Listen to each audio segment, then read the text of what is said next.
ಅದು ರವಿವಾರದ ಸಂಜೆ. ನಾನು ಸುಮ್ಮನೆ ನನ್ನದೇ ಮನೆಯ ಮುಂಭಾಗದ ಕೋಣೆಯಲ್ಲಿ ಕುಳಿತು ಟಿವಿ ನೋಡುತ್ತಿದ್ದೆ. ಯಾವುದೇ ಗದ್ದಲವಿಲ್ಲ, ಯಾವುದೇ ಆಡಂಬರವಿಲ್ಲ. ಕೇವಲ ಆ ಕೋಣೆಯ ಮೌನವು ನನ್ನ ಎದೆಯ ಮೇಲೆ ಹೊರೆಯಾಗಿ ಕುಳಿತುಕೊಳ್ಳಬಾರದು ಎಂಬುದು ಮಾತ್ರ ನನ್ನ ಉದ್ದೇಶವಾಗಿತ್ತು. ಹೊರಗಿನ ಬೀದಿ ದೀಪಗಳು ಬೆಳಗಿದ್ದವು ಮತ್ತು ಎಲ್ಲೋ ದೂರದಿಂದ ಬಸ್ಗಳ ಬ್ರೇಕ್ ಸದ್ದು ಆಗೊಮ್ಮೆ ಈಗೊಮ್ಮೆ ಗಾಳಿಯಲ್ಲಿ ತೇಲಿ ಬರುತ್ತಿತ್ತು. ಅದೇ ಹಳೆಯ ಸೋಫಾ, ಅದರ ಮೇಲೆ ನಾನು ಕುಳಿತುಕೊಳ್ಳುವ ಜಾಗ ಎಷ್ಟು ನಿಶ್ಚಿತವಾಗಿತ್ತೆಂದರೆ ಅದರ ಚರ್ಮವು ಮಧ್ಯದಲ್ಲಿ ಸ್ವಲ್ಪ ಕುಸಿದು ಹೋಗಿತ್ತು. ಮನೆಯ ವಸ್ತುಗಳು ಕೂಡ ನಾನು ಎಲ್ಲಿ ಕುಳಿತುಕೊಳ್ಳುತ್ತೇನೆ ಎಂದು ಗುರುತಿಸುತ್ತವೆ ಏನೋ ಎಂಬಂತಿತ್ತು. ಸೋಫಾದ ಪಕ್ಕದಲ್ಲಿ ಒಂದು ಹಳೆಯ ಥ್ರೋ ಬ್ಲ್ಯಾಂಕೆಟ್ ಮಡಚಿಡಲಾಗಿತ್ತು. ಅದರ ಬಣ್ಣ ಮಸುಕಾಗಿತ್ತು, ಆದರೆ ಸ್ವಚ್ಛವಾಗಿತ್ತು. ಯಾಕಂದರೆ ವಸ್ತುಗಳು ಕೆಲಸ ಮಾಡುವವರೆಗೂ ನಾನು ಅವುಗಳನ್ನು ಎಸೆಯುವುದಿಲ್ಲ. ಎದುರಿನ ಗೋಡೆಯ ಮೇಲೆ ಒಂದು ಭಾವಚಿತ್ರ ನೇತಾಡುತ್ತಿತ್ತು. ನನ್ನ ಹೆಂಡತಿ ಮತ್ತು ನಾನು ದೇವಸ್ಥಾನದ ಹೊರಗಿದ್ದಾಗ ತೆಗೆಸಿದ್ದು. ಆಗ ಮುಖದ ಮೇಲೆ ಸುಕ್ಕುಗಳಿರಲಿಲ್ಲ. ಅವಳ ನಗು ಇಂದಿಗೂ ಅದೇ ರೀತಿ ಇತ್ತು. ಅವಳು ನನ್ನನ್ನು ನೋಡುತ್ತಾ ಏನನ್ನೂ ಮಾತನಾಡದೆ ಶಾಂತವಾಗಿರು, ಕೇಳು, ಅರ್ಥ ಮಾಡಿಕೊ ಎಂದು ಹೇಳುತ್ತಿರುವಂತಿತ್ತು. ಟಿವಿಯಲ್ಲಿ ಯಾವುದೋ ಪಂದ್ಯದ ರೀಕ್ಯಾಪ್ ನಡೆಯುತ್ತಿತ್ತು. ಮಧ್ಯೆ ಮಧ್ಯೆ ನಿರೂಪಕ ಅನಿಲದ ಬೆಲೆ ಏರಿಕೆ, ಉದ್ಯೋಗ ಕಡಿತ, ಜಗತ್ತಿನ ಓಟದ ಬಗ್ಗೆ ಮಾತನಾಡುತ್ತಿದ್ದನು. ನಾನು ರಿಮೋಟನ್ನು ಹಗುರವಾಗಿ ಹಿಡಿದಿದ್ದೆ. ಬ್ಯಾಟರಿಯ ಮುಚ್ಚಳಕ್ಕೆ ಟೇಪ್ ಹಚ್ಚಲಾಗಿತ್ತು, ಯಾಕಂದರೆ ಅದು ಕಳಚಿ ಹೋಗಿತ್ತು ಮತ್ತು ಹೊಸ ಮುಚ್ಚಳವನ್ನು ತೆಗೆದುಕೊಳ್ಳುವುದು ನನಗಂತೂ ಅನಗತ್ಯ ಖರ್ಚು. 10 ವರ್ಷಗಳ ಹಿಂದೆ ಈ ರಿಮೋಟ್ ಸುಮಾರು 50 ರೂಪಾಯಿಗೆ ಸಿಕ್ಕಿತ್ತು ಮತ್ತು ಇಂದೂ ಕೂಡ ಅದು ತನ್ನ ಕೆಲಸವನ್ನು ಮಾಡುತ್ತಿದೆ. ನನಗೆ ಅಭ್ಯಾಸವಿದೆ.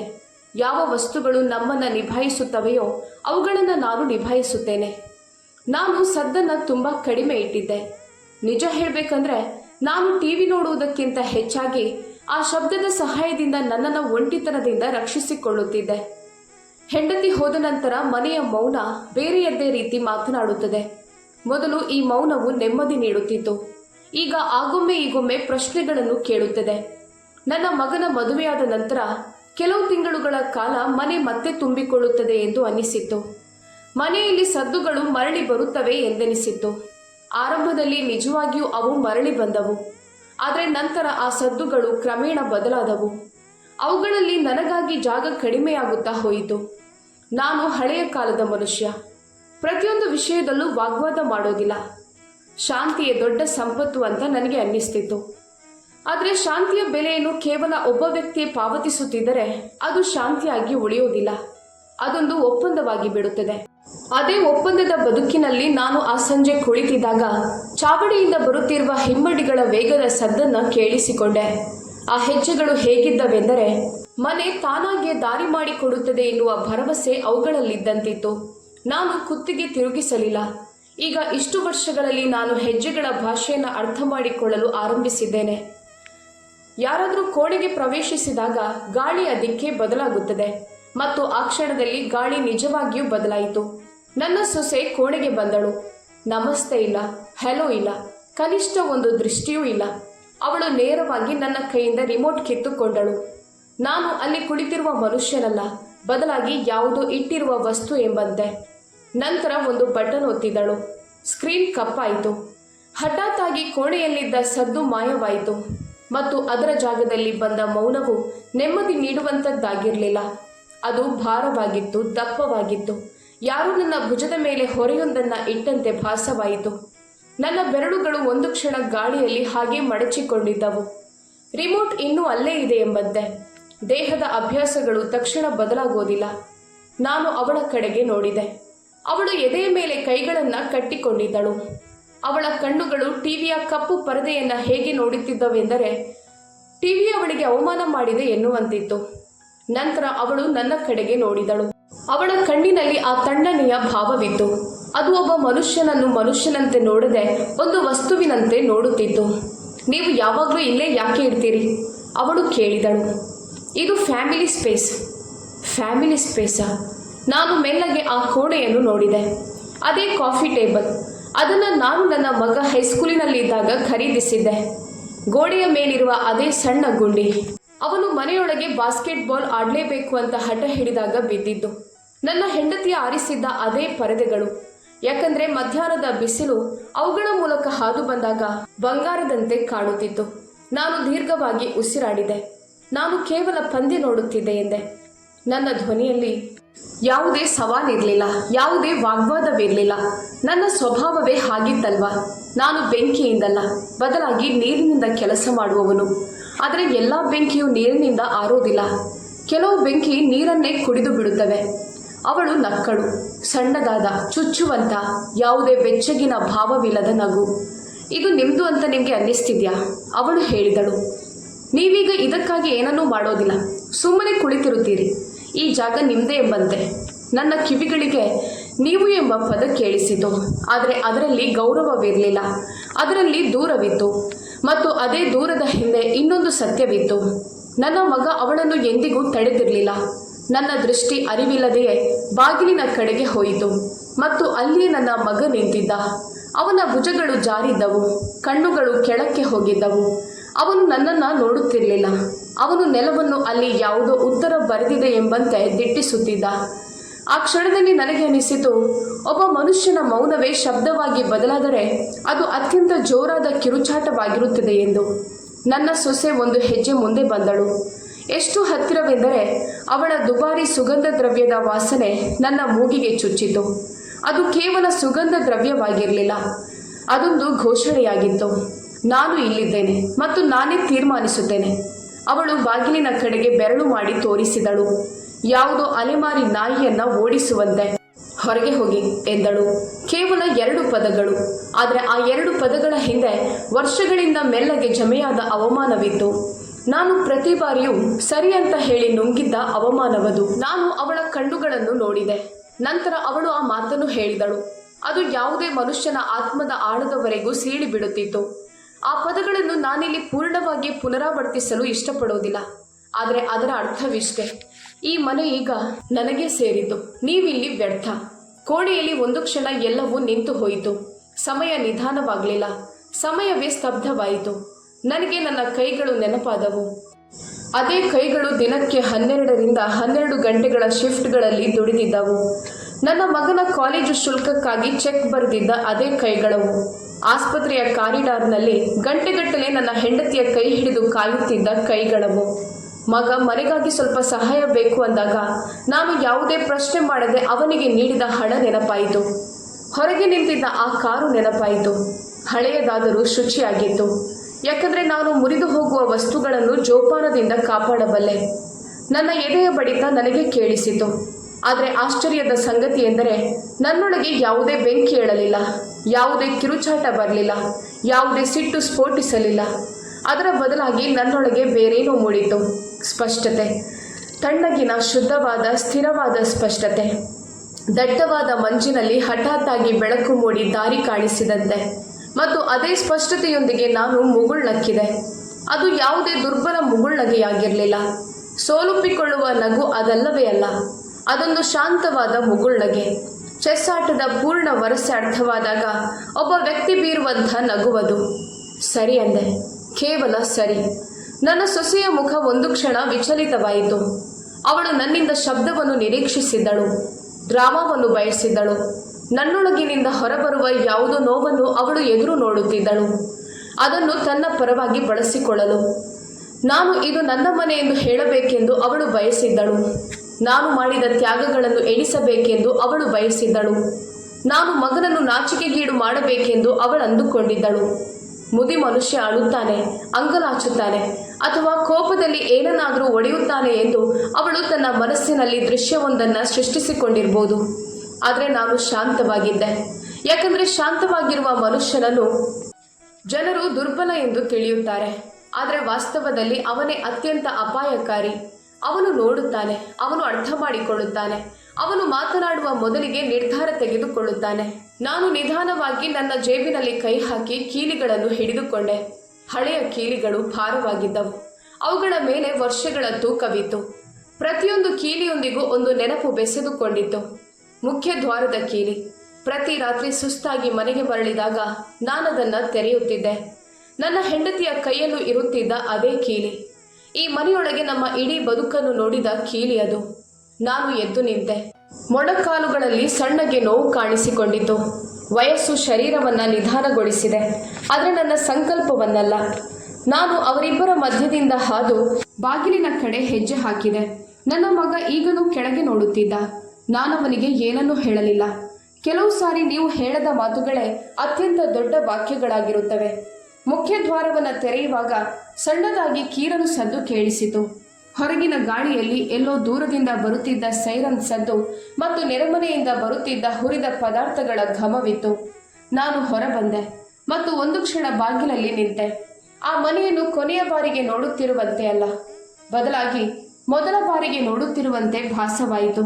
ನಾನು ಬಾಗಿಲನ್ನು ಮುಚ್ಚಿದೆ, ಲಾಕ್ ಮಾಡಿದೆ ಮತ್ತು ಮೆಟ್ಟಿಲುಗಳನ್ನು ಇಳಿದು ನನ್ನ ಕಾರಿನ ಕಡೆಗೆ ನಡೆದೆ. ಕಾರಿನ ಲೋಹದ ಮೈ ತಣ್ಣಗಿತ್ತು. ಇಂದು ಏನೋ ಬದಲಾಗಿದೆ ಎಂದು ಅದಕ್ಕೂ ತಿಳಿದಿದೆ ಎಂಬಂತಿತ್ತು. ನಾನು ಡ್ರೈವರ್ ಸೀಟಿನಲ್ಲಿ ಕುಳಿತುಕೊಂಡೆ. ಇಂಜಿನ್ ಸ್ಟಾರ್ಟ್ ಮಾಡಲಿಲ್ಲ. ಸುಮ್ಮನೆ ಕುಳಿತಿದ್ದೆ. ಕಾರಿನ ಒಳಗಿನ ಮೌನವೇ ಬೇರೆಯಾಗಿತ್ತು. ಅದು ನನ್ನದಾಗಿತ್ತು ಮತ್ತು ಆ ಮೌನದಲ್ಲಿ ಬಹಳ ದಿನಗಳ ನಂತರ ನಾನು ಮೊದಲ ಬಾರಿಗೆ ನನ್ನನ್ನು ಪೂರ್ಣವಾಗಿ ಅನುಭವಿಸಿದೆ. ಮನೆಯ ಒಳಗಿನ ಮೌನ ನನ್ನನ್ನು ಹತ್ತಿಕ್ಕುತ್ತಿತ್ತು. ಇಲ್ಲಿನ ಮೌನ ನನ್ನನ್ನು ಸಂಭಾಳಿಸುತ್ತಿತ್ತು. ನಾನು ಎದುರಿಗಿದ್ದ ಮನೆಯನ್ನು ನೋಡಿದೆ. ಯಾವ ಮನೆಗಾಗಿ ನಾನು ನನ್ನ ಜೀವನದ ವರ್ಷಗಳನ್ನು ಸವೆಸಿದ್ದೇನೋ ಆ ಮನೆ. ಆ ಕ್ಷಣದಲ್ಲಿ ನನಗೆ ಸೋಲಿನ ಅರಿವಾಗಲಿಲ್ಲ, ಬದಲಾಗಿ ಒಂದು ಅಂತ್ಯದ ಅರಿವಾಯಿತು. ಸುಳ್ಳಿನ ಅಂತ್ಯ, ಭ್ರಮೆಯ ಅಂತ್ಯ, ಎಲ್ಲವೂ ಸರಿಯಾಗುತ್ತದೆ ಎಂಬ ನಿರೀಕ್ಷೆಯ ಅಂತ್ಯ. ಅದರ ಜೊತೆಗೆ ಒಂದು ಆರಂಭದ ಅರಿವು ಆಯಿತು. ಯಾಕಂದರೆ ಜನರು ಯಾರನ್ನ ಬರೀ ಮುದುಕ ಎಂದು ತಿಳಿಯುತ್ತಾರೋ ಅವನ ಬಳಿ ಅತ್ಯಂತ ಅಪಾಯಕಾರಿ ವಿಷಯವೊಂದಿರುತ್ತದೆ. ಅದು ಅನುಭವ. ಯಾವಾಗ ಸುಮ್ಮನಿರಬೇಕು ಮತ್ತು ಯಾವಾಗ ಹೆಜ್ಜೆ ಎತ್ತಿಡಬೇಕು ಎಂಬುದು ಅವನಿಗೆ ತಿಳಿದಿರುತ್ತದೆ. ನೀವೀಗ ನನ್ನ ಧ್ವನಿಯನ್ನು ಕೇಳುತ್ತಿದ್ದರೆ ಮತ್ತು ನಿಮ್ಮ ವಯಸ್ಸು 50 ದಾಟಿದ್ದರೆ ಅಥವಾ ನಿಮ್ಮದೇ ಮನೆಯಲ್ಲಿ ನೀವು ಎಂದಾದರೂ ಅತಿಥಿಯಂತೆ ಅನುಭವಿಸಿದ್ದರೆ ನನ್ನ ಮಾತನ್ನು ಗಮನವಿಟ್ಟು ಕೇಳಿ. ಅಂದು ನಾನು ಬಾಗಿಲಿನ ಹೊರಗೆ ಹೆಜ್ಜೆ ಇಟ್ಟಾಗ ಕೇವಲ ಮನೆಯನ್ನು ಮಾತ್ರ ಬಿಟ್ಟಿರಲಿಲ್ಲ. ಪ್ರತಿ ಬಾರಿಯೂ ಅವಮಾನವನ್ನು ಹೋಗ್ಲಿ ಬಿಡು ಅಂತ ಹೇಳಿ ಹತ್ತಿಕ್ಕುತ್ತಿದ್ದ ನನ್ನೊಳಗಿನ ಅಭ್ಯಾಸವನ್ನು ಬಿಟ್ಟಿದ್ದೆ. ಆ ಕೋಣೆಯಲ್ಲಿ ನಾನು ನೀಡಿದ ಮುಗುಳ್ನಗೆ ಶರಣಾಗತಿಯಾಗಿರಲಿಲ್ಲ, ಅದು ಎಚ್ಚರಿಕೆಯಾಗಿತ್ತು. ನನಗೆ ನಾನೇ ನೀಡಿದ ಮತ್ತು ಜಗತ್ತಿಗೆ ನೀಡಿದ ಎಚ್ಚರಿಕೆ. ಯಾಕಂದರೆ ಕೆಲವರು ನಿಮ್ಮ ಮೌನವನ್ನು ನಿಮ್ಮ ದೌರ್ಬಲ್ಯ ಎಂದು ಭಾವಿಸುತ್ತಾರೆ. ಮೌನ ಎಂಬುದು ನಿಜಕ್ಕೂ ನಿಮ್ಮ ಶಕ್ತಿ ಎಂದು ಅವರಿಗೆ ತಿಳಿಯುವಷ್ಟರಲ್ಲಿ ಬಹಳ ತಡವಾಗಿರುತ್ತದೆ. ಆ ರಾತ್ರಿ ನಾನು ಬಹಳ ಹೊತ್ತು ಕಾರಿನಲ್ಲೇ ಕುಳಿತಿದ್ದೆ. ಮೊಬೈಲ್ ಪರದೆಯ ಮೇಲೆ ಸಮಯ ಬದಲಾಗುತ್ತಿತ್ತು, ಆದರೆ ನನ್ನ ಮನಸ್ಸು ಎಲ್ಲೋ ದೂರವಿತ್ತು. ನಾನು ಸೂರ್ಯನಿಗಿಂತ ಮೊದಲು ಏಳುತ್ತಿದ್ದ ಆ ಮುಂಜಾನೆಗಳನ್ನು ನೆನಪಿಸಿಕೊಳ್ಳುತ್ತಿದ್ದೆ. ಕಾರ್ಖಾನೆಯ ಯಂತ್ರಗಳು ಘರ್ಜಿಸುತ್ತಿದ್ದ ಆ ರಾತ್ರಿಗಳು, ಮನೆ ನಡೆಯಲಿ ಅಂತ ನಾನು ನನ್ನ ಕೈಗಳಿಂದ ಕಬ್ಬಿಣದೊಂದಿಗೆ ಸೆಣಸಾಡುತ್ತಿದ್ದ ದಿನಗಳು, ನನ್ನ ಮಗನ ಕೈಗೆ ಮೊದಲ ದೊಡ್ಡ ಮೊತ್ತದ ಚೆಕ್ ನೀಡಿ ಓದನ್ನು ಹಗುರವಾಗಿ ಪರಿಗಣಿಸಬೇಡ ಎಂದು ಹೇಳಿದ ದಿನ ನೆನಪಾಯಿತು. ನನ್ನ ಹೆಂಡತಿ ಮನೆಯ ಗೋಡೆಗಳಿಗೆ ಪರದೆಗಳನ್ನು ನೇತು ಹಾಕಿ, ನೋಡಿ ಬಿಸಿಲು ಎಷ್ಟು ಸುಂದರವಾಗಿ ಕಾಣುತ್ತಿದೆ ಎಂದು ಹೇಳಿದ ಆ ದಿನ ನೆನಪಾಯಿತು. ನಾನು ಅದೆಲ್ಲವನ್ನು ನೆನಪಿಸಿಕೊಳ್ಳುತ್ತಿದ್ದೆ ಮತ್ತು ಅದರೊಂದಿಗೆ ನೆನಪುಗಳು ಕೇವಲ ಹೃದಯದಲ್ಲಿ ಇಟ್ಟುಕೊಳ್ಳುವ ವಸ್ತುವಲ್ಲ ಎಂಬುದನ್ನು ಅರ್ಥ ಮಾಡಿಕೊಳ್ಳುತ್ತಿದ್ದೆ. ಕೆಲವು ಸಾರಿ ನೆನಪುಗಳು ನೀವು ಸರಿಯಾದ ನಿರ್ಧಾರ ತೆಗೆದುಕೊಳ್ಳುವಂತೆ ನಿಮ್ಮನ್ನು ತಳ್ಳುತ್ತವೆ. ನಾನು ಕೊನೆಗೂ ಇಂಜಿನ್ ಸ್ಟಾರ್ಟ್ ಮಾಡಿದೆ. ಕಾರಿನ ಸಣ್ಣ ಸದ್ದಿನೊಂದಿಗೆ ನನ್ನೊಳಗೆ ಒಂದು ನಿರ್ಧಾರವು ಚಾಲನೆಯಾಯಿತು. ನಾನೆಲ್ಲೂ ಓಡಿ ಹೋಗುತ್ತಿರಲಿಲ್ಲ. ನಾನು ಕೇವಲ ನನ್ನ ಮನಸ್ಸನ್ನು ಯಾರ ನಿಯಮಗಳು ಇಲ್ಲದೆ ಯೋಚಿಸಬಲ್ಲ ಜಾಗಕ್ಕೆ ಕೊಂಡೊಯ್ಯಲು ಬಯಸಿದ್ದೆ. ರಸ್ತೆಯ ದೀಪಗಳು ಹಿಂದೆ ಸರಿಯುತ್ತಿದ್ದವು ಮತ್ತು ನನ್ನ ಕಣ್ಣೆದುರು ಒಂದೇ ಪ್ರಶ್ನೆ ಇತ್ತು. ನನ್ನ ಬದುಕಿನ ಕೊನೆಯ ಭಾಗದಲ್ಲೂ ನಾನು ಅನುಮತಿ ಪಡೆದುಕೊಂಡು ಬದುಕಬೇಕೆ ಅಥವಾ ನನಗೆ ಮೊದಲೇ ಮಾಡಬೇಕಿದ್ದ ಕೆಲಸವನ್ನು ಈಗ ಮಾಡಬೇಕೆ? ಅಂದರೆ ನನ್ನ ಗೌರವದ ಬೆಲೆಯನ್ನು ನಾನೇ ನಿರ್ಧರಿಸುವುದು. ಮನೆಗೆ ಹಿಂದಿರುಗುವ ಉದ್ದೇಶ ನನಗಿರಲಿಲ್ಲ, ಕನಿಷ್ಠ ಆ ರಾತ್ರಿಯಂತೂ ಇಲ್ಲ. ಯಾಕಂದರೆ ಆ ಮನೆಗೆ ನಾನು ಮರಳಿದರೆ ಮತ್ತೆ ಅದೇ ಕುರ್ಚಿ, ಅದೇ ನಿಯಮಗಳು, ಅದೇ ಮೌನ. ನೀವು ಇಲ್ಯಾಕೆ ಕುಳಿತಿದ್ದೀರಿ ಎನ್ನುವಂಥ ವಾತಾವರಣ. ಗಾಳಿಯನ್ನು ಬದಲಿಸಲು ನೀವು ಕೆಲವು ಬಾರಿ ಕೋಣೆಯಿಂದ ಹೊರಬರಲೇಬೇಕು ಎಂಬುದು ನನಗೆ ತಿಳಿದಿತ್ತು. ಆ ರವಿವಾರದ ಸಂಜೆ ಟಿವಿ ಆಫ್ ಆಗಿತ್ತು, ಆದರೆ ನಿಜ ಹೇಳಬೇಕಂದ್ರೆ ಬೇರೆಯದ್ದೇನೋ ಆನ್ ಆಗಿತ್ತು. ನನ್ನ ಕಣ್ಣುಗಳು, ನನ್ನ ತಿಳುವಳಿಕೆ ಮತ್ತು ನನ್ನ ಜಾಗೃತಿ. ಒಬ್ಬ ಮನುಷ್ಯ ನಿಜವಾಗಿ ಎಚ್ಚರಗೊಂಡ ನಂತರ ಮತ್ತೆ ಮೊದಲಿನಂತೆ ಮಲಗಲು ಸಾಧ್ಯವಿಲ್ಲ. ಮರುದಿನ ಏನಾಗಬಹುದು ಆಗಲೂ ನಾನು ಅದನ್ನು ನಿರ್ಧರಿಸಿರಲಿಲ್ಲ. ಆದರೆ ಒಂದು ವಿಷಯವಂತೂ ನಿಶ್ಚಿತವಾಗಿತ್ತು, ಇನ್ನು ಮುಂದೆ ಯಾವುದೂ ಇದುವರೆಗೆ ನಡೆದಂತೆ ನಡೆಯುವುದಿಲ್ಲ. ಜನರು ಎಲ್ಲಿ ಕಥೆ ಮುಗಿಯಿತು ಅಂತ ತಿಳಿಯುತ್ತಾರೋ ಅಲ್ಲಿಂದಲೇ ಕಥೆ ಈಗ ಆರಂಭವಾಗುತ್ತಿತ್ತು. ಆ ರಾತ್ರಿ ನಾನು ಯಾವುದೇ ಹೋಟೆಲ್ನಲ್ಲಿ ಉಳಿಯಲಿಲ್ಲ ಅಥವಾ ಯಾವುದೇ ಸಂಬಂಧಿಕರ ಮನೆಯ ಬಾಗಿಲು ಬಡಿಯಲಿಲ್ಲ. ನನ್ನ ದುಃಖವನ್ನು ಪ್ರದರ್ಶನ ಮಾಡುವುದು ನನ್ನ ಸ್ವಭಾವವಲ್ಲ. ಯಾವುದೇ ನಿರ್ದಿಷ್ಟ ಗುರಿ ಇಲ್ಲದೆ ನಾನು ಸುಮ್ಮನೆ ಗಾಡಿ ಚಲಾಯಿಸುತ್ತಿದ್ದೆ. ರಸ್ತೆಯ ಜೊತೆಗೆ ನನ್ನ ಮನಸ್ಸು ಕೂಡ ತನ್ನ ದಾರಿಯನ್ನು ಹುಡುಕುತ್ತಿರುವಂತೆ ಭಾಸವಾಯಿತು. ನಗರದ ಬೆಳಕುಗಳು ನಿಧಾನವಾಗಿ ಹಿಂದೆ ಸರಿದವು. ನಂತರ ನಾನು 24 ಗಂಟೆಯೂ ತೆರೆದಿರುವ ಒಂದು ಸಣ್ಣ ಪೆಟ್ರೋಲ್ ಪಂಪ್ ಕಂಡೆ. ಅಲ್ಲೇ ಗಾಡಿಯನ್ನ ಪಕ್ಕಕ್ಕೆ ನಿಲ್ಲಿಸಿದೆ. ಒಳಗೆ ಹೋಗಿ ಒಂದು ಕಾಫಿ ತಗೊಂಡೆ. ಅದೇ ಕಪ್ಪು ಕಾಫಿ, ಸಕ್ಕರೆ ಇಲ್ಲದ್ದು. ಯಾಕಂದ್ರೆ ಸಿಹಿ ಈಗ ನನಗೆ ರುಚಿಯಲ್ಲ, ಕೇವಲ ಒಂದು ಅಭ್ಯಾಸವಷ್ಟೇ. ಕೌಂಟರ್ನಲ್ಲಿದ್ದ ಹುಡುಗ ಹವರ್ ಯು ಸರ್ ಎಂದ. ನಾನು ಸುಮ್ಮನೆ ತಲೆ ಅಲ್ಲಾಡಿಸಿ ಮುಗುಳ್ನಕ್ಕೆ. ಎಂಥ ವಿಚಿತ್ರ ಅಲ್ವಾ? ಸ್ವಂತ ಮನೆಯೊಳಗೆ ಮನುಷ್ಯ ಯಾವ ಗೌರವಕ್ಕಾಗಿ ಹಂಬಲಿಸುತ್ತಾನೋ ಅದು ಕೆಲವು ಬಾರಿ ಹೊರಗಿನ ಅಪರಿಚಿತ ಮನುಷ್ಯನ ಸಣ್ಣ ಮಾತಿನಲ್ಲಿ ಸಿಕ್ಕಿಬಿಡುತ್ತದೆ. ಕಾಫಿ ತೆಗೆದುಕೊಂಡು ನಾನು ಮತ್ತೆ ಕಾರಿನಲ್ಲಿ ಕುಳಿತೆ. ಸ್ಟೇರಿಂಗ್ ಮೇಲೆ ಕೈ ಇಟ್ಟಾಗ ನನ್ನ ಬೆರಳುಗಳಲ್ಲಿ ಅದೇ ಹಳೆಯ ದಿನಗಳ ಶಕ್ತಿ ಮರಳಿ ಬಂದಂತಿತ್ತು. ಕೇವಲ ಅದರ ಮೇಲೆ ವಯಸ್ಸಿನ ಪದರ ಆವರಿಸಿತ್ತು ಅಷ್ಟೇ. ನಾನು ದೀರ್ಘವಾಗಿ ನಿಧಾನವಾಗಿ ಉಸಿರಾಡಿದೆ. ನಂತರ ನನ್ನ ಜೇಬಿನಿಂದ ಕೀಲಿಗಳ ಗೊಂಚಲನ್ನು ಹೊರತೆಗೆದು ಅದನ್ನು ಹಸ್ತದ ಮೇಲಿಟ್ಟುಕೊಂಡು ಬಹಳ ಹೊತ್ತು ನೋಡಿದೆ.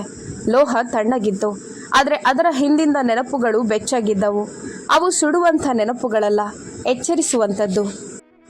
ನನ್ನ ಮೆದುಳಿನಲ್ಲಿ ಪದೇ ಪದೇ ಅದೇ ದೃಶ್ಯ ಮರುಕಳಿಸುತ್ತಿತ್ತು. ಟಿವಿ ಸ್ಕ್ರೀನ್ ಕಪ್ಪಾದದ್ದು, ಸೊಸೆಯ ಕಣ್ಣುಗಳಲ್ಲಿದ್ದ ಆ ತಂಪು ಭಾವ, ಮಗನ ದೃಷ್ಟಿ ಕೆಳಗೆ ಬಾಗಿದ್ದು, ಮತ್ತು ನಂತರ ನನ್ನದೇ ಆ ಮುಗುಳ್ನಗೆ. ನಾನು ಯಾಕೆ ಕುಸಿದು ಹೋಗಲಿಲ್ಲ ಎಂದು ಮೊದಲ ಬಾರಿಗೆ ನನಗೆ ಆಶ್ಚರ್ಯವಾಯಿತು. ನಂತರ ಅರ್ಥವಾಯಿತು. ಕುಸಿಯುವ ಮೊದಲೇ ನನ್ನೊಳಗೆ ಏನೋ ಒಂದು ಮುಚ್ಚಿ ಹೋಗಿತ್ತು. ವರ್ಷಗಳಿಂದ ನಾನು ಅವಮಾನವನ್ನು ಸಣ್ಣ ಸಣ್ಣ ಗುಟುಕಿನಂತೆ ಕುಡಿಯುತ್ತಿದ್ದೆ. ಅಂದು ಆ ಗ್ಲಾಸ್ ಪೂರ್ತಿ ತುಂಬಿ ಹೋಗಿತ್ತು ಅಷ್ಟೇ. ನಾನು ಕಾರಿನ ಸೀಟಿಗೆ ಒರಗಿಕೊಂಡೆ. ಕಣ್ಣುಗಳನ್ನು ಮುಚ್ಚಿ ನನ್ನಷ್ಟಕ್ಕೆ ನಾನೇ ಹೇಳಿಕೊಂಡೆ, ಇನ್ನು ಅಳಬಾರ್ದು, ಈಗ ಯೋಚಿಸು. ಯಾಕಂದ್ರೆ ಅಳೋದ್ರಿಂದ ಮನಸ್ಸು ಹಗುರವಾಗ್ಬೋದು, ಆದರೆ ಅಳುವೇ ಪರಿಹಾರವಾಗೋದಿಲ್ಲ. ಬೆಳಗಾಗುವ ಮೊದಲೇ ನಾನು ಒಂದು ತೀರ್ಮಾನಕ್ಕೆ ಬಂದೆ. ನಾನು ಯಾರ ಮುಂದೆಯೂ ಕೈ ಚಾಚೋದಿಲ್ಲ. ನಾನು ಬಹಳಷ್ಟು ಜನರಿಗೆ ಸಹಾಯ ಮಾಡಿದ್ದೇನೆ, ಆದರೆ ಸಹಾಯ ಕೇಳೋದು ನನ್ನ ಅಭ್ಯಾಸವಲ್ಲ. ನನಗೀಗ ಬೇಕಿರುವುದು ಕೇವಲ ತಲೆ ಇಡಲು ಒಂದು ಜಾಗ ಮತ್ತು ಮನಸ್ಸು ನಿರಾಳವಾಗಿರಲು ಸ್ವಲ್ಪ ಶಾಂತಿ ಅಷ್ಟೇ. ನಾನು ನಗರದ ಇನ್ನೊಂದು ಭಾಗದಲ್ಲಿ ಒಂದು ಸಣ್ಣ ಗೆಸ್ಟ್ ಹೌಸ್ ಹುಡುಕಿಕೊಂಡೆ. ಅದೇನು ದೊಡ್ಡ ಹೋಟೆಲ್ ಆಗಿರಲಿಲ್ಲ. ಕೇವಲ ಒಂದು ಸ್ವಚ್ಛವಾದ ಕೋಣೆ, ಒಂದು ಕಿಟಕಿ, ಒಂದು ಹಾಸಿಗೆ ಮತ್ತು ಮೌನ. ರಿಸೆಪ್ಷನ್ನಲ್ಲಿದ್ದ ಮಹಿಳೆ ಗುರುತಿನ ಚೀಟಿ ಕೇಳಿದಳು. ನಾನು ನೀಡಿದೆ. ಅವಳು ಹೆಸರನ್ನ ನೋಡಿ ಮುಗುಳ್ನಕ್ಕೂ ಕೀಲಿ ನೀಡಿದಳು. ಆ ಒಂದು ಕೀಲಿಯನ್ನು ಕೈಯಲ್ಲಿ ಹಿಡಿದಾಗ ನನಗೆ ಮತ್ತೆ ನೆನಪಾಯಿತು. ಮನೆಯ ಕೀಲಿಗಳು ನನ್ನ ಬಳಿಯೂ ಇದ್ದವು, ಆದರೆ ಆ ಮನೆಯಲ್ಲಿ ನನಗಾಗಿ ಜಾಗ ಉಳಿದಿರಲಿಲ್ಲ. ವ್ಯತ್ಯಾಸ ಕೀಲಿಯಲ್ಲಿರಲಿಲ್ಲ, ವ್ಯತ್ಯಾಸವಿದ್ದದ್ದು ಅಧಿಕಾರದಲ್ಲಿ. ಮತ್ತು ಅಧಿಕಾರ ಕೇವಲ ಗೋಡೆಗಳಿಂದ ನಡೆಯುವುದಿಲ್ಲ, ದಾಖಲೆಗಳಿಂದ ನಡೆಯುತ್ತದೆ ಎಂಬ ವಿಷಯ ನನಗೆ ತಿಳಿದಿತ್ತು. ಆದರೆ ಅದರ ಅವಶ್ಯಕತೆ ಹಿಂದೆಂದೂ ಬಿದ್ದಿರಲಿಲ್ಲ, ಆದರೆ ಈಗ ಬಿದ್ದಿತ್ತು. ಕೋಣೆಗೆ ಬಂದ ನಂತರ ಫೋನ್ ತೆಗೆದೆ. ಸ್ಕ್ರೀನ್ ಮೇಲೆ ಮಗನ ಹೆಸರಿತ್ತು, ಆದರೆ ಅದರ ಕೆಳಗೆ ಮಿಸ್ಡ್ ಕಾಲ್ಗಳಿರಲಿಲ್ಲ, ಕೇವಲ ಮೌನವಿತ್ತು. ನಾನು ಆ ನಂಬರ್ ನೋಡಿದೆ ಮತ್ತು ಫೋನನ್ನು ಕೆಳಗಿಟ್ಟೆ. ನಾನೀಗ ಅವನ ಜೊತೆ ಮಾತನಾಡಲು ಬಯಸುತ್ತಿರಲಿಲ್ಲ. ಮಾತನಾಡುವ ಮೊದಲು ನನ್ನ ಮಾತಿನ ತೂಕವನ್ನು ನಾನು ನಿರ್ಧರಿಸಬೇಕಿತ್ತು.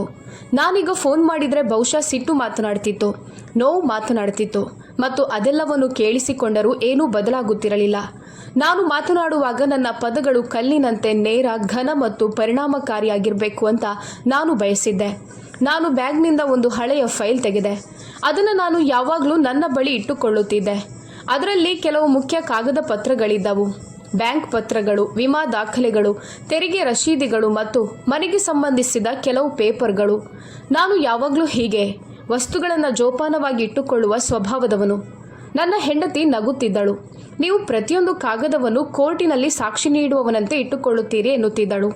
ನಾನು ಕೂಡ ನಗುತ್ತಿದ್ದೆ. ಆ ದಿನ ಮೊದಲ ಬಾರಿಗೆ ನನಗನ್ನಿಸಿತು, ಹೆಂಡತಿಯ ಆ ಮಾತು ಕೇವಲ ತಮಾಷೆಯಾಗಿರಲಿಲ್ಲ. ಯಾವುದೋ ಒಂದು ದಿನ ಅದು ಕೆಲಸಕ್ಕೆ ಬರಲೇಬೇಕಿತ್ತು. ನಾನು ಕಾಗದಗಳನ್ನು ಹಾಸಿಗೆಯ ಮೇಲೆ ಹರಡಿದೆ. ಒಂದೊಂದಾಗಿ ಓದಿದೆ.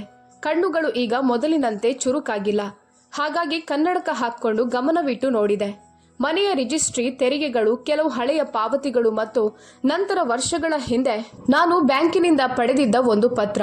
ನಾನು ಮನೆಯ ಕಾಗದ ಪತ್ರಗಳನ್ನು ಅಪ್ಡೇಟ್ ಮಾಡಿಸ್ತಿದ್ದಾಗ ಸಿಕ್ಕಿದ್ದ ಪತ್ರವದು. ಆ ಪತ್ರವನ್ನು ಓದುತ್ತಿರುವಾಗ ನನ್ನೊಳಗೆ ಒಂದು ವಿಚಿತ್ರವಾದ ನಿರುಮ್ಮಳತೆ ಉಂಟಾಯಿತು. ಬಹಳಷ್ಟು ವಿಷಯಗಳು ಸ್ಪಷ್ಟವಾಗುತ್ತಿದ್ದವು. ನನಗೆ ನೆನಪಾಯಿತು, ಹೆಂಡತಿ ತೀರಿಕೊಂಡ ನಂತರ ಮಗ ಒಮ್ಮೆ ಹೇಳಿದ್ದ, ಡ್ಯಾಡ್, ಪೇಪರ್ಸ್ಗಳಲ್ಲಿ ಸ್ವಲ್ಪ ಕೆಲಸ ಇದೆ, ನಿಮ್ಮ ಸಹಿ ಬೇಕು. ಅವನು ಬಹಳ ಬೇಗನೆ ಹೇಳಿದ್ದ ಮತ್ತು ನಾನು ಕೂಡ ಅಷ್ಟೇ ವೇಗವಾಗಿ ಸಹಿ ಮಾಡಿದ್ದೆ. ಆಗ ನಾನು, ಇವನು ನನ್ನ ಮಗ ತಾನೆ, ಇವನ ಮೇಲೆ ಏನು ಸಂಶಯ ಎಂದುಕೊಂಡಿದ್ದೆ. ಆದರೆ ಸಂಶಯ ಮತ್ತು ತಿಳುವಳಿಕೆಯ ನಡುವೆ ವ್ಯತ್ಯಾಸವಿದೆ. ಸಂಶಯ ಕೆಟ್ಟದ್ದು, ಆದರೆ ತಿಳುವಳಿಕೆ ಅಗತ್ಯವಾದದ್ದು. ನನ್ನ ತಿಳುವಳಿಕೆ ಈಗ ಎಚ್ಚರಗೊಳ್ಳುತ್ತಿತ್ತು. ನಾನು ತಲೆ ಹಿಡಿದುಕೊಂಡು ಸ್ವಲ್ಪ ಹೊತ್ತು ಕಣ್ಣು ಮುಚ್ಚಿಕೊಂಡೆ. ಎಲ್ಲೋ ಒಂದು ಕಡೆ ನನಗೆ ದುಃಖವಾಗುತ್ತಿತ್ತು. ನನ್ನದೇ ಮಗನ ವಿಷಯದಲ್ಲಿ ನಾನು ದಾಖಲೆಗಳ ಭಾಷೆಯಲ್ಲಿ ಯೋಚಿಸಬೇಕಾಗಿದೆಯಲ್ಲ ಎಂದು. ಆದರೆ ಅಷ್ಟರಲ್ಲೇ ನನ್ನೊಳಗಿನಿಂದ ಇನ್ನೊಂದು ಧ್ವನಿ ಕೇಳಿಸಿತು. ನೀನು ನಿನ್ನ ರಕ್ಷಣೆ ಮಾಡಿಕೊಳ್ಳದಿದ್ದರೆ ಬೇರೆ ಯಾರೂ ಮಾಡೋದಿಲ್ಲ. ಅದೇ ಕ್ಷಣದಲ್ಲಿ ನಾನು ಭಾವನೆಗಳ ಹಾದಿಯಲ್ಲಿ ಹೋಗಬಾರ್ದು ಅಂತ ನಿರ್ಧರಿಸಿದೆ. ನಾನು ಸತ್ಯಗಳ ಹಾದಿಯಲ್ಲಿ ಹೋಗಲು ನಿರ್ಧರಿಸಿದೆ. ನಾನು ಮನೆಗೆ ಮರಳಿ ಹೋಗಿ ವಾಗ್ವಾದ ಮಾಡೋದಿಲ್ಲ, ಕಿರುಚಾಡೋದಿಲ್ಲ. ನಾನು ಕೇವಲ ಪ್ರತಿಯೊಬ್ಬ ಮನುಷ್ಯನಿಗಾಗಿ ಇರುವ ಆ ವ್ಯವಸ್ಥೆಯನ್ನು ಬಳಸಿಕೊಳ್ಳುತ್ತೇನೆ. ಕಾನೂನು, ಕಾಗದ ಮತ್ತು ಮಿತಿಗಳು.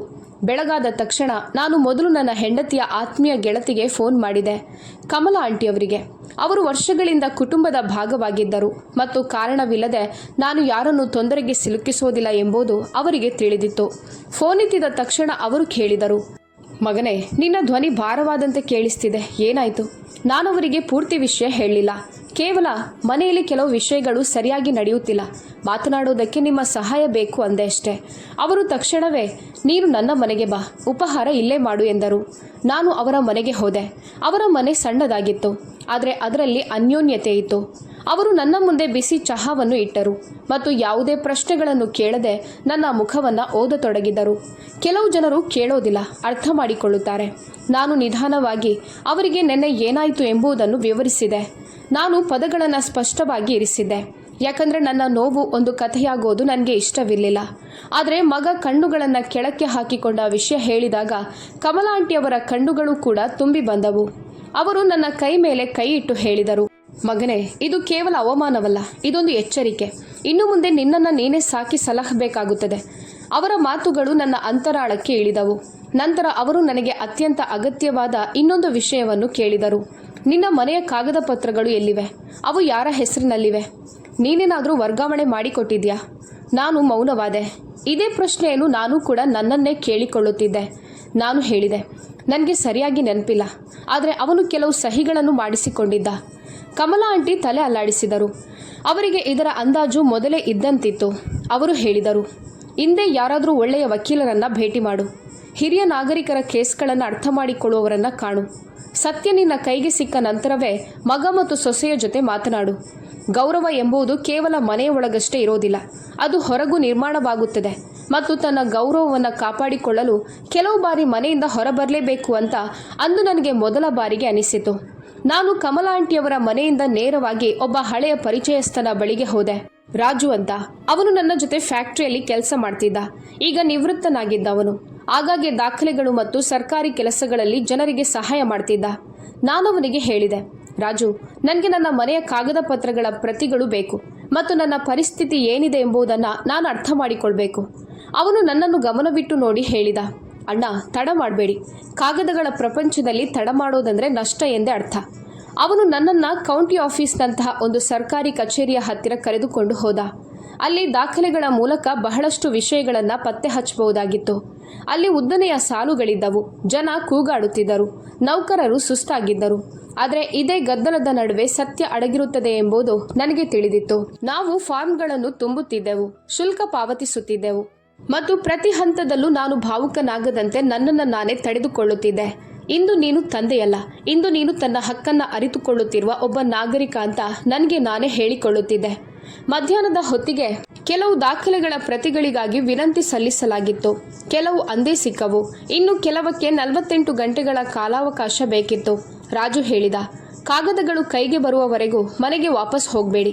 ನಾನು ತಲೆ ಅಲ್ಲಾಡಿಸಿದೆ. ನನ್ನ ಮನಸ್ಸಿನಲ್ಲಿ ಮನೆಯ ಚಿತ್ರ ಸುಳಿಯುತ್ತಿತ್ತು. ಆದರೆ ಈಗ ಅದರಲ್ಲಿ ಆತ್ಮೀಯತೆ ಇರಲಿಲ್ಲ, ಬದಲಾಗಿ ತಂತ್ರಗಾರಿಕೆ ಇತ್ತು. ಈಗ ನಾನು ಆ ಮನೆಯನ್ನು ಭಾವನೆಯಿಂದಲ್ಲ, ಬದಲಾಗಿ ಸತ್ಯಾಂಶಗಳಿಂದ ನೋಡುತ್ತಿದ್ದೆ. ಇದೇ ಆ ಬದಲಾವಣೆ. ಇದನ್ನು ನನ್ನ ಸೊಸೆ ಅರ್ಥ ಮಾಡಿಕೊಳ್ಳಲು ಸಾಧ್ಯವಿರಲಿಲ್ಲ. ಅವಳು ನನ್ನನ್ನು ಕೋಣೆಯಿಂದ ಹೊರಹಾಕುತ್ತಿದ್ದೇನೆ ಎಂದು ಭಾವಿಸಿದ್ದಳು. ಆದರೆ ವಾಸ್ತವದಲ್ಲಿ ಅವಳು ನನ್ನನ್ನು ನನ್ನ ನಿದ್ರೆಯಿಂದ ಎಚ್ಚರಿಸಿದ್ದಳು. ಸಂಜೆಯಾಗುತ್ತಿದ್ದಂತೆ ನನ್ನ ಫೋನ್ಗೆ ಮೊದಲ ಬಾರಿಗೆ ಮಗನ ಕರೆ ಬಂತು. ಸ್ಕ್ರೀನ್ ಮೇಲೆ ಅವನ ಹೆಸರು ಹೊಳೆಯಿತು. ನಾನು ನೋಡಿದೆ, ಆದರೆ ಕರೆ ಸ್ವೀಕರಿಸಲಿಲ್ಲ. ನಾನವನಿಗೆ ಶಿಕ್ಷೆ ನೀಡಲು ಹೀಗೆ ಮಾಡುತ್ತಿರಲಿಲ್ಲ, ಬದಲಾಗಿ ನನ್ನನ್ನು ನಾನು ಸಂಭಾಳಿಸಿಕೊಳ್ಳಲು ಮಾಡುತ್ತಿದ್ದೆ. ಯಾಕಂದ್ರೆ ನಾನು ಕರೆ ಸ್ವೀಕರಿಸಿದ್ದರೆ ನನ್ನ ಧ್ವನಿ ನಡುಗಬಹುದಿತ್ತು ಮತ್ತು ನನ್ನ ಆ ನಡುಗುವ ಧ್ವನಿಯನ್ನು ಅವನು ತನ್ನ ಗೆಲುವು ಅಂತ ಭಾವಿಸುವುದು ನನಗೆ ಇಷ್ಟವಿರಲಿಲ್ಲ. ಕೆಲವು ನಿಮಿಷಗಳ ನಂತರ ಸಂದೇಶ ಬಂತು, ಡ್ಯಾಡ್, ಎಲ್ಲಿದ್ದೀರಿ? ದಯವಿಟ್ಟು ಮನೆಗೆ ಬನ್ನಿ. ನಾನು ಆ ಸಂದೇಶವನ್ನು ಓದಿದೆ ಮತ್ತು ನನ್ನೊಳಗಿನ ಹಳೆಯ ತಂದೆಯ ಹೃದಯ ಜೋರಾಗಿ ಬಡಿದುಕೊಂಡಿತು.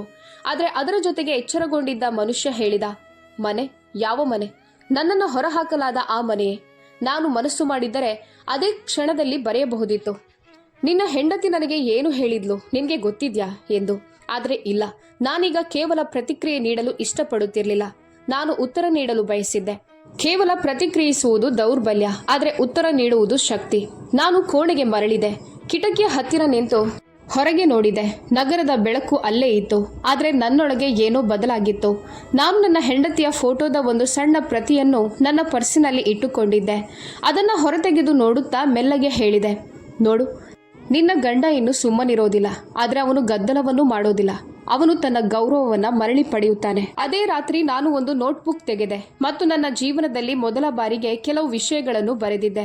ನಾನು ಎಷ್ಟೆಷ್ಟು ಹಣ ನೀಡಿದ್ದೆ, ಯಾವಾಗ, ಯಾವ ಕಾರಣಕ್ಕಾಗಿ, ಯಾವ ಬಿಲ್ಗಳು ನನ್ನ ಹೆಸರಿನಲ್ಲಿವೆ, ಯಾವ ದಾಖಲೆಗಳು ಎಲ್ಲಿವೆ, ಇದನ್ನೆಲ್ಲ ನಾನು ಯಾರಿಗಾದರೂ ತೊಂದರೆ ನೀಡಲು ಬರೆಯುತ್ತಿರಲಿಲ್ಲ. ಬದಲಾಗಿ ನನ್ನನ್ನು ನಾನು ಮರಳಿ ಸ್ಥಾಪಿಸಿಕೊಳ್ಳಲು ಬರೆಯುತ್ತಿದ್ದೆ. ಯಾಕಂದರೆ ಜೀವನದಲ್ಲಿ ಯಾರಾದರೂ ನಿಮ್ಮನ್ನು ನಿಮ್ಮ ಜಾಗದಿಂದ ದೂರ ಸರಿಸಿದರೆ ಅಲ್ಲಿ ಮರಳಿ ಕುಳಿತುಕೊಳ್ಳುವ ರೀತಿ ಮೊದಲಿಗಿಂತ ಭಿನ್ನವಾಗಿರಬೇಕು. ಮರುದಿನ ಬೆಳಗ್ಗೆ ರಾಜು ಫೋನ್ ಮಾಡಿದ. ಕೆಲವು ಕಾಗದಗಳು ಬಂದಿವೆ. ಮತ್ತೆ ಅಣ್ಣ, ವಿಷಯ ಗಂಭೀರವಾಗಿದೆ. ಅವನು ಗಂಭೀರ ಎಂದು ಹೇಳಿದ ರೀತಿ ನನ್ನ ಹೊಟ್ಟೆಯಲ್ಲಿ ಸಣ್ಣದಾಗಿ ಕಲ್ಲಿಟ್ಟಂತೆ ಭಾಸವಾಯಿತು. ನಾನವನ ಬಳಿ ಹೋದೆ. ಅವನು ಕಾಗದಗಳನ್ನು ನನ್ನ ಮುಂದೆ ಇಟ್ಟ. ಹೆಸರುಗಳು, ದಿನಾಂಕಗಳು, ಸಹಿಗಳು. ನಾನು ನಿಧಾನವಾಗಿ ಓದುತ್ತಿದ್ದೆ. ನಾನು ಓದುತ್ತಾ ಹೋದಂತೆ ನನ್ನ ಉಸಿರು ತಣ್ಣಗಾಗತೊಡಗಿತು. ನನ್ನ ಮುಂದೆ ಕೆಲವು ವಿಷಯಗಳು ಸ್ಪಷ್ಟವಾಗತೊಡಗಿದವು. ಕೆಲವು ನಿರ್ಧಾರಗಳನ್ನು ನನ್ನ ಅರಿವಿಲ್ಲದೆಯೇ ಅಥವಾ ಕನಿಷ್ಠ ಪಕ್ಷ ನನ್ನ ಪೂರ್ಣ ಮಾಹಿತಿ ಇಲ್ಲದೆಯೇ ತೆಗೆದುಕೊಳ್ಳುವಂತೆ ಮಾಡಲಾಗಿತ್ತು. ನಾನು ಆ ಕಾಗದದ ಮೇಲೆ ಬೆರಳಿಟ್ಟು ಹೇಳಿದೆ, ಇದ್ಯಾವಾಗಾಯಿತು? ರಾಜು ಹೇಳಿದ, ಇದೇ ವಿಷಯ. ಸಹಿಯನ್ನಂತೂ ನೀವೇ ಮಾಡಿದ್ದೀರಿ. ಆದರೆ ನಿಮಗೆ ಏನು ಹೇಳಲಾಗಿತ್ತು ಎಂಬುದು ಇಲ್ಲಿನ ಪ್ರಶ್ನೆ. ಈ ಹಂತದಲ್ಲೇ ನಮಗೆ ವಕೀಲರ ಅಗತ್ಯವಿದೆ. ಆ ಕ್ಷಣದಲ್ಲಿ ನನಗೆ ಅರ್ಥವಾಯಿತು. ಇದು ಕೇವಲ ಒಂದು ಕೌಟುಂಬಿಕ ಜಗಳವಲ್ಲ, ಇದು ಗೌರವದ ಹೋರಾಟ ಮತ್ತು ಅದರ ಜೊತೆಗೆ ಹಕ್ಕಿನ ಹೋರಾಟವೂ ಹೌದು. ಹಕ್ಕಿನ ಹೋರಾಟವನ್ನು ಭಾವುಕರಾಗಿ ಗೆಲ್ಲಲು ಸಾಧ್ಯವಿಲ್ಲ. ಅದಕ್ಕೆ ಮೆದುಳು ಬೇಕು, ತಾಳ್ಮೆ ಬೇಕು ಮತ್ತು ಸರಿಯಾದ ಹೆಜ್ಜೆ ಬೇಕು. ಯಾರ ಮೇಲೋ ಸೇಡು ತೀರಿಸಿಕೊಳ್ಳಲು ನಾನು ಈ ಹಾದಿ ಹಿಡಿಯುತ್ತಿಲ್ಲ. ಬದಲಾಗಿ ನನ್ನ ಅಸ್ತಿತ್ವವನ್ನು ಉಳಿಸಿಕೊಳ್ಳಲು ನಾನು ಮುಂದೆ ಸಾಗುತ್ತಿದ್ದೇನೆ ಎಂದು ಅಂದೇ ನಿರ್ಧರಿಸಿದೆ. ಮುದಿ ಮನುಷ್ಯ ಸುಮ್ಮನೆ ಕುಳಿತು ಎಲ್ಲವನ್ನೂ ಸಹಿಸಿಕೊಳ್ಳುತ್ತಾನೆ ಎಂದು ಯಾರು ಭಾವಿಸುತ್ತಾರೋ ಅವರಿಗೆ ವಯಸ್ಸಾದಂತೆ ಮನುಷ್ಯ ದುರ್ಬಲನಾಗೋದಿಲ್ಲ ಎಂಬ ವಿಷಯ ತಿಳಿದಿಲ್ಲ. ಅವನು ಕೇವಲ ಶಾಂತನಾಗುತ್ತಾನೆ ಮತ್ತು ಶಾಂತನಾಗಿರುವ ಮನುಷ್ಯ ಎದ್ದು ನಿಂತರೆ ಯಾವುದೇ ಶಬ್ದವಿಲ್ಲದೆ ಇಡೀ ಕೋಣೆಯೇ ನಡುಗುತ್ತದೆ. ಆ ರಾತ್ರಿ ನಾನು ಮಗನಿಗೆ ಒಂದೇ ಸಾಲಿನ ಸಂದೇಶ ಕಳುಹಿಸಿದೆ. ನಾನು ಆರಾಮವಾಗಿದ್ದೇನೆ, ನಾಳೆ ಮಾತನಾಡೋಣ, ಒಬ್ನೇ ಬಾ ಅಷ್ಟೇ. ಯಾವುದೇ ಆರೋಪವಿಲ್ಲ, ಬೈಗುಳವಿಲ್ಲ, ಸುದೀರ್ಘ ಭಾಷಣವಿಲ್ಲ. ಮೊದಲ ಬಾರಿಗೆ ನಿಯಮಗಳನ್ನು ನಾನೇ ರೂಪಿಸಬೇಕೆಂದು ನಾನು ಬಯಸಿದ್ದೆ ಮತ್ತು ನನಗೆ ತಿಳಿದಿತ್ತು, ನಾಳೆ ಅವನು ಬಂದಾಗ ಅವನು ಕೇವಲ ನನ್ನ ಮಗನಾಗಿರೋದಿಲ್ಲ, ಅವನು ತನ್ನ ನಿರ್ಧಾರಗಳನ್ನು ಎದುರಿಸಲೇಬೇಕಾದ ಒಬ್ಬ ವ್ಯಕ್ತಿಯಾಗಿರುತ್ತಾನೆ. ನಾನು ಕೂಡ ಮೊದಲ ಬಾರಿಗೆ ನನ್ನ ಮನೆಯ ಕಥೆಯನ್ನು ನನ್ನದೇ ರೀತಿಯಲ್ಲಿ ಬರೆಯಲು ಹೊರಟಿದ್ದೆ. ಮರುದಿನ ನಾನು ಬೆಳಗ್ಗೆ ಬೇಗ ಎದ್ದೆ. ನಿದ್ದೆ ಮುಗಿಯುವ ಮೊದಲೇ ಶರೀರ ಎಚ್ಚರಗೊಳ್ಳುವ ಅಭ್ಯಾಸ ನನಗಿದೆ. ವರ್ಷಗಳ ಶಿಫ್ಟ್ ಕೆಲಸಗಳು ನನ್ನೊಳಗೆ ಒಂದು ಗಡಿಯಾರವನ್ನೇ ಅಳವಡಿಸಿವೆಯೇನೋ ಎಂಬಂತಿತ್ತು. ನಾನು ಕಿಟಕಿಯ ಹತ್ತಿರ ನಿಂತು ಹೊರಗಿನ ರಸ್ತೆಯನ್ನ ನೋಡುತ್ತಿದ್ದೆ. ಮನಸ್ಸಿನಲ್ಲಿ ಯಾವುದೇ ಆತಂಕವಿರಲಿಲ್ಲ, ಕೇವಲ ಒಂದು ಸ್ಥಿರವಾದ ಸಿದ್ಧತೆ ಇತ್ತು. ನಾನು ಮನಸ್ಸು ಮಾಡಿದ್ದರೆ ನೇರವಾಗಿ ಮನೆಗೆ ಹೋಗಿ ಬಾಗಿಲು ಬಡಿಯಬಹುದಿತ್ತು. ಎಲ್ಲರ ಮುಂದೆ ಇದು ನನ್ನ ಮನೆ ಎಂದು ಕೂಗಬಹುದಿತ್ತು. ಆದರೆ ಹಾಗೆ ಕೂಗಾಡೋದ್ರಿಂದ ಮನೆ ಉಳಿಯೋದಿಲ್ಲ, ಕೇವಲ ಅಹಂಕಾರ ಮಾತ್ರ ಉಳಿಯುತ್ತದೆ ಮತ್ತು ಅಹಂಕಾರದಿಂದ ಸಂಬಂಧಗಳು ಮುರಿಯುತ್ತವೆಯೇ ಹೊರತು ಪರಿಹಾರ ಸಿಗೋದಿಲ್ಲ ಎಂದು ನನಗೆ ತಿಳಿದಿತ್ತು. ನನ್ನ ಉದ್ದೇಶ ತಮಾಷೆ ಮಾಡುವುದಾಗಿರಲಿಲ್ಲ, ಬದಲಾಗಿ ಒಂದು ಮಿತಿಯನ್ನು ನಿಗದಿಪಡಿಸುವುದಾಗಿತ್ತು. ಆ ಮಿತಿಯ ಒಳಗೆ ಗೌರವವಿರಬೇಕು, ಇಲ್ಲದಿದ್ದರೆ ಸಂಬಂಧ ಕೇವಲ ಹೆಸರಿಗಷ್ಟೇ ಸೀಮಿತವಾಗಿರುತ್ತದೆ. ಮಧ್ಯಾಹ್ನದ ಸ್ವಲ್ಪ ಮುಂಚೆ ನನ್ನ ಮಗ ಬಂದ. ಅವನು ಒಬ್ಬನೇ ಬರುತ್ತಾನೋ ಇಲ್ಲವೋ ಎಂಬ ಸಂಶಯ ನನಗಿತ್ತು. ಆದರೆ ನಾನು ಸ್ಪಷ್ಟವಾಗಿ ಒಬ್ಬನೇ ಬಾ ಎಂದು ಬರೆದಿದ್ದೆ ಮತ್ತು ಅವನು ಒಬ್ಬನೇ ಬಂದಿದ್ದ. ಬಹುಶಃ ಮೊದಲ ಬಾರಿಗೆ ಅವನು ನನ್ನ ಮಾತನ್ನ ಆದೇಶದಂತೆಯೂ ಅಲ್ಲ, ವಿನಂತಿಯಂತೆಯೂ ಅಲ್ಲ, ಬದಲಾಗಿ ಒಂದು ಗಡಿಯಂತೆಯೇ ಸ್ವೀಕರಿಸಿದ್ದ. ಅವನು ಕೋಣೆಯೊಳಗೆ ಪ್ರವೇಶಿಸಿದಾಗ ಅವನ ಮುಖದಲ್ಲಿ ರಾತ್ರಿ ಪೂರ್ತಿ ಕಾಡಿದ ದಣಿವಿತ್ತು. ಕಣ್ಣುಗಳ ಕೆಳಗೆ ಕಪ್ಪು ವರ್ತುಲಗಳು, ಕೈಗಳಲ್ಲಿ ಅಸ್ಥಿರತೆ. ಅವನು ನನ್ನನ್ನು ನೋಡಿ ಡ್ಯಾಡ್ ಅಂದ. ಆದರೆ ಆ ಧ್ವನಿಯಲ್ಲಿ ಸಣ್ಣ ಮಗು ತಾನು ತಪ್ಪು ಮಾಡಿದ್ದೇನೆ ಎಂದು ತಿಳಿದಾಗ ಇರುವಂಥ ಭಯವಿತ್ತು. ನಾನವನಿಗೆ ಕುಳಿತುಕೊಳ್ಳುವಂತೆ ಸನ್ನೆ ಮಾಡಿದೆ. ಅವನ ಮುಂದೆ ನೀರಿನ ಗ್ಲಾಸ್ ಇಟ್ಟೆ. ಯಾವುದೇ ನಾಟಕವಿಲ್ಲ, ಯಾವುದೇ ಅಬ್ಬರವಿಲ್ಲ. ಕೇವಲ ಒಬ್ಬ ತಂದೆ ಮತ್ತು ಮಗ. ಅವರ ನಡುವೆ ವರ್ಷಗಳ ಕಾಲ ಬೆಳೆದಿದ್ದ ಮೌನ. ಅವನೇನೋ ಮಾತನಾಡಲು ಬಯಸಿದ್ದ, ಆದರೆ ಪದಗಳು ಹೊರಬರುತ್ತಿರಲಿಲ್ಲ. ಕೊನೆಗೆ ಅವನು ಕೇಳಿದ, ನೀವೆಲ್ಲಿಗೆ ಹೋಗಿದ್ರಿ? ನೀವು ಫೋನ್ ಯಾಕೆ ಎತ್ತುತ್ತಿರಲಿಲ್ಲ? ನಾನು ಅವನ ಮುಖವನ್ನೇ ನೋಡಿದೆ. ನೀನು ನಿನ್ನೆ ಫೋನ್ ಮಾಡಿದ್ದೆ ಎಂದು ಶಾಂತವಾಗಿ ಹೇಳಿದೆ. ಮತ್ತು ನಿನ್ನೆ ನೀನೇ ನನ್ನನ್ನು ನೋಡಿದ್ದೆ. ಅವನು ಕೆಳಗೆ ನೋಡತೊಡಗಿದ. ಅದೇ ಹಳೆಯ ಅಭ್ಯಾಸ, ಪಲಾಯನವಾದ. ನಾನು ಹೇಳಿದೆ, ನಾನು ಫೋನ್ ಎತ್ತಲಿಲ್ಲ, ಯಾಕಂದ್ರೆ ಆ ಸಮಯದಲ್ಲಿ ನಾನು ಭಾವುಕನಾಗಿ ನಾನು ಮಾತನಾಡಿದ್ರೆ ಬಹುಶಃ ಮರಳಿ ಪಡೆಯಲಾಗದಂಥ ಮಾತುಗಳನ್ನು ಆಡಿಬಿಡುತ್ತಿದ್ದೆ. ಅವನ ತುಟಿಗಳು ನಡುಗಿದವು. ಡ್ಯಾಡ್, ಅವಳು ಹಾಗೆ ಹೇಳಲು ಬಯಸಿರಲಿಲ್ಲ ಎಂದು ಮಾತು ಆರಂಭಿಸಿದ. ನಾನು ಕೈ ಎತ್ತಿ ಅವನನ್ನು ತಡೆದೆ. ಅವಳು ಏನು ಹೇಳಿದ್ಲು ಎಂದು ನಾನು ಕೇಳಿಸಿಕೊಂಡೆ ಮತ್ತು ನೀನೇನು ಮಾಡಿದೆ ಅಂತ ನಾನು ನೋಡಿದೆ. ಪದಗಳು ಅವಳದು, ಮೌನ ನಿನ್ನದು. ಇಬ್ಬರ ಹೊಡೆತವು ಸಮಾನವಾಗಿಯೇ ಇತ್ತು ಅಂದೆ. ಅವನು ಸಂಪೂರ್ಣ ಮೌನವಾದ. ಕೋಣೆಯಲ್ಲಿನ ವಾತಾವರಣ ಭಾರವಾಗತೊಡಗಿತ್ತು. ಆದರೆ ನನ್ನೊಳಗೆ ಯಾವುದೇ ಬಿರುಗಾಳಿ ಇರಲಿಲ್ಲ. ನಾನೀಗ ಬಿರುಗಾಳಿಯಾಗಿರಲಿಲ್ಲ, ಕೇವಲ ಒಂದು ದಿಕ್ಕಾಗಿದ್ದೆ. ನಾನು ನನ್ನ ಫೈಲನ್ನು ಟೇಬಲ್ ಮೇಲೆ ಇಟ್ಟೆ. ಕಾಗದಗಳ ಸದ್ದು ತುಂಬಾ ನಿಧಾನವಾಗಿರುತ್ತದೆ, ಆದರೆ ಅದರ ಪರಿಣಾಮ ತೀಕ್ಷ್ಣವಾಗಿರುತ್ತದೆ. ನಾನು ಒಂದೊಂದೇ ಕಾಗದವನ್ನು ಅವನ ಕಡೆಗೆ ತಳ್ಳಿದೆ. ಇದನ್ನು ನೋಡು, ನಾನು ಹೇಳಿದೆ. ಇವು ನನ್ನ ಸಹಿ ಇರುವ ಕಾಗದಗಳು. ಅವನು ಆ ಕಾಗದಗಳನ್ನು ದಂಗಾಗಿ ನೋಡತೊಡಗಿದ. ಬಹುಶಃ ಅದೆಲ್ಲವೂ ಇಷ್ಟು ಸ್ಪಷ್ಟವಾಗಿರುತ್ತದೆ ಎಂದು ಅವನು ನಿರೀಕ್ಷಿಸಿರಲಿಲ್ಲ. ನಾನು ಹೇಳಿದೆ, ನನಗೆ ನೆನಪಿದೆ, ನೀನು ಯಾವುದೋ ಒಂದು ಸಣ್ಣ ಕೆಲಸಕ್ಕಾಗಿ ಸಹಿ ಬೇಕು ಅಂತ ಕೇಳಿದ್ದೆ. ನೀನು ನನ್ನ ಮಗನೆಂಬ ಕಾರಣಕ್ಕೆ ನಾನು ಸಹಿ ಮಾಡಿಕೊಟ್ಟಿದ್ದೆ. ಆದರೆ ಯಾವಾಗ ಮನೆಯಲ್ಲಿ ಒಬ್ಬ ಮನುಷ್ಯನ ಗೌರವವನ್ನು ಕಸಿದುಕೊಳ್ಳಲಾಗುತ್ತದೆಯೋ ಅದರ ನಂತರ ನಂಬಿಕೆಯ ಭಾಷೆಯೇ ಬದಲಾಗಿ ಬಿಡುತ್ತದೆ. ಅವನ ಕಣ್ಣುಗಳಲ್ಲಿ ನೀರು ತುಂಬಿ ಬಂದಿತ್ತು. ಡ್ಯಾಡ್, ನನ್ನ ಉದ್ದೇಶ. ಅವನು ಮತ್ತೆ ಮಾತು ನಿಲ್ಲಿಸಿದ. ನಾನವನನ್ನು ತಡೆಯಲಿಲ್ಲ. ಕೆಲವು ಮಾತುಗಳನ್ನ ಮನುಷ್ಯ ತನ್ನೊಳಗಿನಿಂದಲೇ ಹೊರಹಾಕಬೇಕಾಗುತ್ತದೆ. ನಾನು ಮೆಲ್ಲಗೆ ಹೇಳಿದೆ, ಉದ್ದೇಶ ಏನೇ ಇರಲಿ, ಅದರ ಫಲಿತಾಂಶ ಮಾತ್ರ ನಿನ್ನೆ ನೀನು ನನ್ನನ್ನು ನನ್ನದೇ ಮನೆಯಲ್ಲಿ ಒಂಟಿಯಾಗಿಸಿದ್ದು. ಇಂದು ನಾನು ನಿನಗೆ ಈ ಕಾಗದಗಳನ್ನು ತೋರಿಸುತ್ತಿರುವುದು ಬೆದರಿಕೆ ಹಾಕ್ಲಿಕ್ಕಲ್ಲ, ಇದು ನನ್ನ ಸುರಕ್ಷತೆಗಾಗಿ. ಅವನು ತಲೆ ತಗ್ಗಿಸಿ ಕುಳಿತಿದ್ದ. ಸ್ವಲ್ಪ ಸಮಯದ ನಂತರ ಕ್ಷೀಣ ಧ್ವನಿಯಲ್ಲಿ ಹೇಳಿದ, ನಾನು ಸಿಕ್ಕಿ ಹಾಕಿಕೊಂಡಿದ್ದೆ ಡ್ಯಾಡ್. ಅಷ್ಟು ಹೇಳಿ ಅವನು ಬಿಕ್ಕಿ ಬಿಕ್ಕಿ ಅಳತೊಡಗಿದ. ಒಬ್ಬ ಬೆಳೆದ ಮನುಷ್ಯ ಅಳುತ್ತಿದ್ದರೆ ಅದು ನೋಡಲು ವಿಭಿನ್ನವಾಗಿ ಕಾಡುತ್ತದೆ. ಅದರಲ್ಲಿ ಬಾಲ್ಯವೂ ಇರುತ್ತದೆ, ನಾಚಿಕೆಯೂ ಇರುತ್ತದೆ ಮತ್ತು ಒಂದು ರೀತಿಯ ಹತಾಶೆಯೂ ಇರುತ್ತದೆ. ಅವನು ಹೇಳಿದ, ಅವಳ ಸಿಟ್ಟು, ಅವಳ ಒತ್ತಡ ಪ್ರತಿಕ್ಷಣವೂ ಇರುತ್ತಿತ್ತು. ಈ ಮನೆ ನಮ್ಮದಾಗಬೇಕು. ಜನ ಏನಂದುಕೊಂಡಾರು? ನೀವು ಈಗಲೂ ಇಲ್ಲೇಕೆ ಇರುತ್ತೀರಿ ಅಂತ ಕೇಳ್ತಿದ್ಲು. ನಾನು ನಿಮ್ಮ ಜೊತೆ ಜಗಳವಾಡಲು ಬಯಸಿರಲಿಲ್ಲ. ಹಾಗೆ ಅವಳನ್ನು ನೋಯಿಸಲು ನನಗೆ ಮನಸ್ಸಿರಲಿಲ್ಲ. ನಾನು ಇಬ್ಬರ ನಡುವೆ ಸಿಕ್ಕಿ ನಲುಗಿ ಹೋದೆ. ನಾನು ಅವನ ಕಡೆಗೆ ನೋಡಿದೆ. ಮೊದಲ ಬಾರಿಗೆ ನನ್ನೊಳಗಿನ ಕಠೋರತೆ ಸ್ವಲ್ಪ ಮೆತ್ತಗಾಯಿತು. ಆದರೆ ಆ ಮೆತ್ತಗಿನ ಭಾವದ ಅರ್ಥ ರಾಜಿ ಎಂದಲ್ಲ. ನಾನು ಹೇಳಿದೆ, ಮಧ್ಯದಲ್ಲಿ ನಲುಗಿ ಹೋಗೋದು ಎಂದರೆ ನೀನು ಸರಿಯಾಗಿದ್ಯಾ ಎಂದರ್ಥವಲ್ಲ. ನೀನು ಆರಿಸಿಕೊಂಡಿದ್ದು ಮೌನವನ್ನು, ಮತ್ತು ಮೌನ ಕೂಡ ಒಂದು ಆಯ್ಕೆ ಆಗಿರುತ್ತದೆ. ಅವನು ತಲೆ ಅಲ್ಲಾಡಿಸಿದ. ಡ್ಯಾಡ್, ನಾನು ಮಾಡಿದ್ದು ತಪ್ಪು. ನಾನು ಹೆದರಿ ಬಿಟ್ಟಿದ್ದೆ ಅಂದ. ನಾನು ದೀರ್ಘವಾಗಿ ಉಸಿರಾಡಿದೆ. ಹೆದರಿಕೆ ಎಲ್ಲರಿಗೂ ಆಗುತ್ತದೆ ಎಂದೆ. ಆದರೆ ಹೆದರಿಕೆಯ ಮುಂದೆ ಯಾರು ಎದೆಯೊಡ್ಡಿ ನಿಲ್ಲುತ್ತಾರೋ ಅವರೇ ಮನುಷ್ಯರು. ಹೆದರಿಕೆ ಹಿಂದೆ ಯಾರು ಅಡಗಿಕೊಳ್ಳುತ್ತಾರೋ ಅವರು ಕೇವಲ ಶರೀರದಿಂದ ಬೆಳೆದಿರುತ್ತಾರೆ ಅಷ್ಟೇ, ಹೃದಯದಿಂದಲ್ಲ. ನಂತರ ನಾನು ಯಾವ ಮಾತಿಗಾಗಿ ಸಿದ್ಧನಾಗಿದ್ದೆನೋ ಅದನ್ನು ಹೇಳಿದೆ. ಈಗ ಕೇಳು, ನಾನು ಮುಂದುವರಿಸಿದೆ. ಈ ಮನೆ ಕೇವಲ ಇಟ್ಟಿಗೆ ಮತ್ತು ಮರದಿಂದ ಮಾಡಿದ್ದಲ್ಲ. ಇದು ನನ್ನ ಜೀವನದ ಕಠಿಣ ಪರಿಶ್ರಮ. ಇದನ್ನು ಕಟ್ಟಲು ನಾನು ನನ್ನ ಮೊಣಕಾಲುಗಳನ್ನು ಸವೆಸಿದ್ದೇನೆ. ನನ್ನ ರಾತ್ರಿಗಳನ್ನು ಕಳೆದಿದ್ದೇನೆ. ನನ್ನ ಸುಖವನ್ನೆಲ್ಲ ತ್ಯಾಗ ಮಾಡಿದ್ದೇನೆ. ಯಾರದ್ದೋ ಮದುವೆಗಾಗಿ, ಯಾರದ್ದೋ ಅನುಕೂಲಕ್ಕಾಗಿ ಅಥವಾ ಯಾರದ್ದೋ ನಿಯಂತ್ರಣಕ್ಕಾಗಿ ನಾನು ನನ್ನ ಗೌರವವನ್ನು ಮಾರಿಕೊಳ್ಳೋದಿಲ್ಲ. ನನ್ನ ಮಗ ನನ್ನನ್ನೇ ನೋಡುತ್ತಿದ್ದ. ಮೊದಲ ಬಾರಿಗೆ ಕಣ್ಣೆತ್ತಿ ನನ್ನನ್ನು ನೋಡಿದ. ನಾನು ಹೇಳಿದೆ, ನಾನು ನಿನಗೆ 2 ಆಯ್ಕೆಗಳನ್ನು ನೀಡುತ್ತಿದ್ದೇನೆ. ಮೊದಲನೆಯದ್ದು, ನೀನು ಮತ್ತು ನಿನ್ನ ಹೆಂಡತಿ ನನ್ನ ಜೊತೆ ಇದೇ ಮನೆಯಲ್ಲಿ ಇರಬಹುದು. ಆದರೆ ನಿಯಮಗಳು ಸ್ಪಷ್ಟವಾಗಿರುತ್ತವೆ. ಈ ಮನೆಯಲ್ಲಿ ಯಾರು ಯಾರನ್ನು ಕೀಳಾಗಿ ಕಾಣುವಂತಿಲ್ಲ. ನನ್ನ ಇರುವಿಕೆ ಯಾರದ್ದೋ ಉಪಕಾರದಂತೆ ಇರಬಾರ್ದು. ಎರಡನೆಯದ್ದು, ಒಂದು ವೇಳೆ ಇದು ನಿನಗೆ ಒಪ್ಪಿಗೆ ಇಲ್ಲದಿದ್ದರೆ ನೀವು ಬೇರೆ ಮನೆಗೆ ಹೋಗಿ. ನಾನು ನಿನಗೆ ಸಹಾಯ ಮಾಡುತ್ತೇನೆ. ಆದರೆ ನನ್ನ ಮನೆಯ ಮೇಲಿರುವ ನನ್ನ ಹಕ್ಕನ್ನು ನಾನು ಬಿಟ್ಟು ಕೊಡೋದಿಲ್ಲ. ಅವನು ಗಾಬರಿಯಾದ. ಡ್ಯಾಡ್, ಅವಳು ಒಪ್ಪೋದಿಲ್ಲ. ಅವಳೇನಾದರೂ ಅಂದಾಳು. ನಾನು ಶಾಂತ ಸ್ವರದಲ್ಲಿ ಹೇಳಿದೆ, ಹಾಗಿದ್ದಲ್ಲಿ ಈ ಸಂಬಂಧ ನಿನ್ನ ಮತ್ತು ನನ್ನ ನಡುವೆ ಉಳಿಯೋದಿಲ್ಲ. ಇದು ಕೇವಲ ನಿನ್ನ ಮತ್ತು ನಿನ್ನ ನಿರ್ಧಾರಗಳ ನಡುವೆ ಉಳಿಯುತ್ತದೆ. ಅವನಿಗೆ ಅರ್ಥವಾಯಿತು. ಯಾಕಂದರೆ ಈ ಮೊದಲು ನಾನು ಕೇವಲ ಪ್ರೀತಿಯನ್ನು ನೀಡುತ್ತಿದ್ದೆ. ಪ್ರೀತಿಯಿಂದ ಕೆಲವು ಬಾರಿ ಮಕ್ಕಳು ಹಾದಿ ತಪ್ಪುತ್ತಾರೆ. ಸತ್ಯವನ್ನು ಹೇಳಿದ ಮೇಲೆ ಮನುಷ್ಯ ಸುಧಾರಿಸಿಕೊಳ್ಳೋದು. ನಮ್ಮ ಮಾತುಕತೆ ನಡೆಯುತ್ತಿರುವಾಗಲೇ ನನ್ನ ಫೋನ್ಗೆ ಒಂದು ಸಂದೇಶ ಬಂತು. ನನ್ನ ಮನಸ್ಸಿನಲ್ಲಿ ಮುಳ್ಳಿನಂತೆ ಚುಚ್ಚುತ್ತಿದ್ದ ಅದೇ ಹೆಸರು, ನನ್ನ ಸೊಸೆ. ಅವಳು ಬರೆದಿದ್ದಳು, ವಾಪಸ್ ಯಾವಾಗ ಬರ್ತಿದ್ದೀರಿ? ಮನೆಯಲ್ಲಿ ಡ್ರಾಮಾ ಮಾಡಬೇಡಿ. ನಾನು ಆ ಸ್ಕ್ರೀನನ್ನು ಮಗನಿಗೆ ತೋರಿಸಿದೆ. ಅವನ ಮುಖ ಸಪ್ಪೆಯಾಯಿತು. ನಾನು ಹೇಳಿದೆ, ನಾನು ಡ್ರಾಮಾ ಮಾಡುತ್ತಿಲ್ಲ, ನಾನು ವ್ಯವಸ್ಥೆ ಮಾಡುತ್ತಿದ್ದೇನೆ. ಮನೆಗೆ ಮರಳುವ ಮೊದಲು ಇನ್ನೂ ಕೆಲವು ಕ್ರಮಗಳನ್ನು ತೆಗೆದುಕೊಳ್ಳಬೇಕೆಂದು ನಾನು ಅಂದೇ ನಿರ್ಧರಿಸಿದೆ. ನಾನು ನನ್ನ ವಕೀಲರ ಜೊತೆ ಮಾತನಾಡಿದೆ. ಅವರು ಹಿರಿಯರ ಹಕ್ಕು ಮತ್ತು ಆಸ್ತಿ ಪ್ರಕರಣಗಳನ್ನು ಚೆನ್ನಾಗಿ ಬಲ್ಲವರಾಗಿದ್ದರು. ನಾನು ಯಾವ ಸ್ಥಿತಿಯಲ್ಲಿದ್ದೇನೆ ಮತ್ತು ಯಾವ ದಾಖಲೆಗಳನ್ನು ಸುರಕ್ಷಿತವಾಗಿಡಬೇಕು ಅಂತ ಅವರು ನನಗೆ ಸ್ಪಷ್ಟವಾಗಿ ತಿಳಿಸಿದರು. ಅವರು ಹೇಳಿದರು, ಅತ್ಯಂತ ಮುಖ್ಯವಾದ ವಿಷಯವೆಂದರೆ ಇನ್ನು ಮುಂದೆ ನೀವು ಯಾವುದನ್ನು ಅರ್ಥ ಮಾಡಿಕೊಳ್ಳದೆ ಸಹಿ ಮಾಡಬಾರ್ದು ಮತ್ತು ಮನೆಯಲ್ಲಿ ವಾಸಿಸುವ ವಿಷಯವಾದರೆ ಲಿಖಿತ ಒಪ್ಪಂದವಿರೋದು ಉತ್ತಮ. ನಾನವರಿಗೆ ಧನ್ಯವಾದ ಹೇಳಿದೆ. ನನಗೆ ಕಾನೂನಿನ ಬೆಂಬಲವಿದೆ ಎಂಬ ಕಾರಣಕ್ಕಿಂತ ಹೆಚ್ಚಾಗಿ ಈಗ ನನ್ನಲ್ಲಿ ಸ್ಪಷ್ಟತೆ ಇದೆ ಎಂಬ ಕಾರಣಕ್ಕೆ ನೆಮ್ಮದಿ ಸಿಕ್ಕಿತು.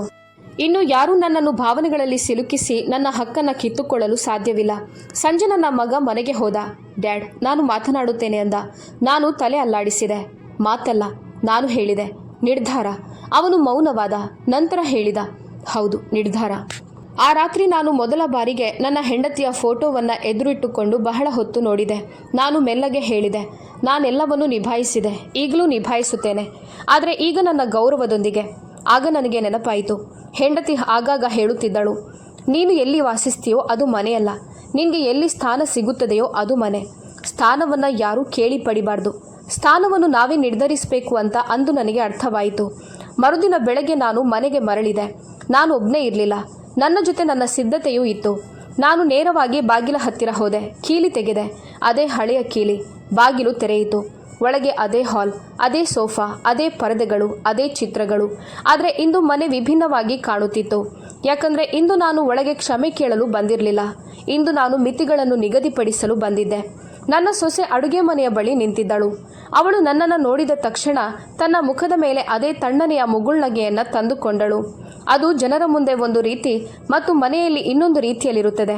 ಬಂದ್ರಾ? ಅವಳು ಕೇಳಿದಳು. ಎಲ್ಲಿಗೆ ಹೋಗಿದ್ರಿ? ನಾನು ಶಾಂತವಾಗಿದ್ದೆ. ಕೇವಲ ಅಷ್ಟೇ ಹೇಳಿದೆ. ನಾನು ಮನೆ ಬಿಟ್ಟು ಹೋಗಿರಲಿಲ್ಲ. ನಾನು ನನ್ನ ಕಣ್ಣುಗಳನ್ನು ತೆರೆಯಲು ಹೋಗಿದ್ದೆ. ಅವಳು ಹಂಗಿಸಿದಳು. ಈಗೇನು ವಕೀಲ ಆಟ ಆಡ್ತಿದ್ದೀರಾ? ಮುದಿ ಮನುಷ್ಯ ಹೆದರುತ್ತಾನೆ ಎಂಬಂತೆ ಅವಳು ಪದಗಳನ್ನು ಎಸೆದಳು. ನಾನು ಮೊದಲ ಬಾರಿಗೆ ಅವಳ ಮುಖವನ್ನು ನೇರವಾಗಿ ದಿಟ್ಟಿಸಿ ನೋಡಿದೆ.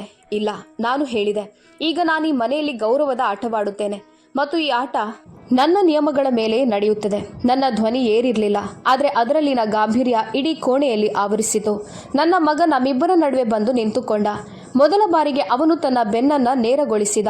ಅವನು ಹೇಳಿದ, ಇನ್ನು ಸಾಕು, ಇದು ಮಿತಿ ಮೀರಿದೆ. ನನ್ನ ಸೊಸೆ ಅವನನ್ನು ದಿಟ್ಟಿಸಿ ನೋಡಿದಳು.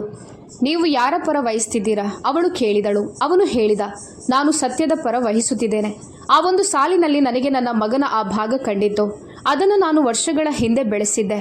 ಬಹಳ ಸಮಯದ ನಂತರ ಅವನು ನಿರಾಳವಾಗಿ ಉಸಿರಾಡಿದಂತೆ ನನಗೆ ಭಾಸವಾಯಿತು. ನಾನು ಟೇಬಲ್ ಮೇಲೆ 2 ಪತ್ರಗಳನ್ನು ಇಟ್ಟೆ. ಒಂದು ಪತ್ರ ಮನೆಯ ನಿಯಮಗಳ ಬಗ್ಗೆ ಇತ್ತು. ತುಂಬ ಸಾಧಾರಣ ನಿಯಮಗಳು.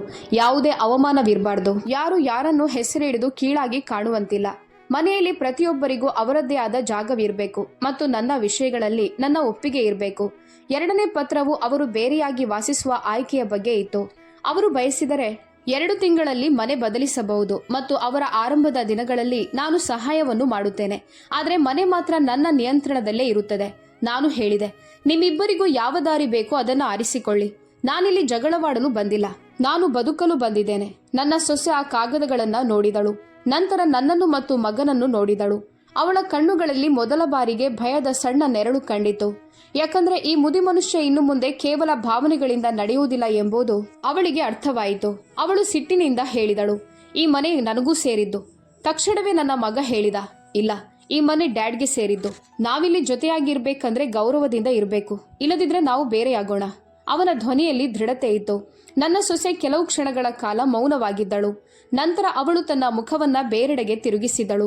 ಅದು ಸೋಲೊಪ್ಪಿಕೊಂಡ ಮೌನವಾಗಿರಲಿಲ್ಲ, ಬದಲಾಗಿ ಯೋಚಿಸುವ ಮೌನವಾಗಿತ್ತು. ಅಧಿಕಾರದ ಸಮತೋಲನವು ಮತ್ತೆ ಸರಿಯಾದ ಜಾಗಕ್ಕೆ ಬಂದಿದೆ ಎಂದು ತಿಳಿಯಲು ಅಷ್ಟೇ ನನಗೆ ಸಾಕಾಗಿತ್ತು. ಆ ದಿನ ಯಾವುದೇ ಕಿರುಚಾಟ ನಡೆಯಲಿಲ್ಲ. ಯಾವುದೇ ಕಪಾಳ ಮೋಕ್ಷವಾಗ್ಲಿ, ಪೊಲೀಸರಾಗ್ಲಿ ಅಥವಾ ಬೆದರಿಕೆಯಾಗ್ಲಿ ಇರಲಿಲ್ಲ. ಕೇವಲ 2 ವಿಷಯಗಳು ಸಂಭವಿಸಿದವು. ಸತ್ಯವು ಎದುರಾಯಿತು ಮತ್ತು ಮಿತಿಗಳು ನಿಗದಿಯಾದವು. ನಾನು ಮತ್ತೆ ಅದೇ ಸೋಫಾದ ಮೇಲೆ ಕುಳಿತುಕೊಂಡೆ. ಆದರೆ ಇಂದು ಆ ಸೋಫಾ ಕುಸಿದು ಹೋದಂತೆ ಅನ್ನಿಸ್ಲಿಲ್ಲ. ಇಂದು ಅದು ತನ್ನ ಸರಿಯಾದ ಜಾಗದಲ್ಲಿತ್ತು. ನಾನು ಟಿವಿ ಆನ್ ಮಾಡಲಿಲ್ಲ. ನನಗೆ ಟಿವಿ ಅಗತ್ಯವಿರಲಿಲ್ಲ.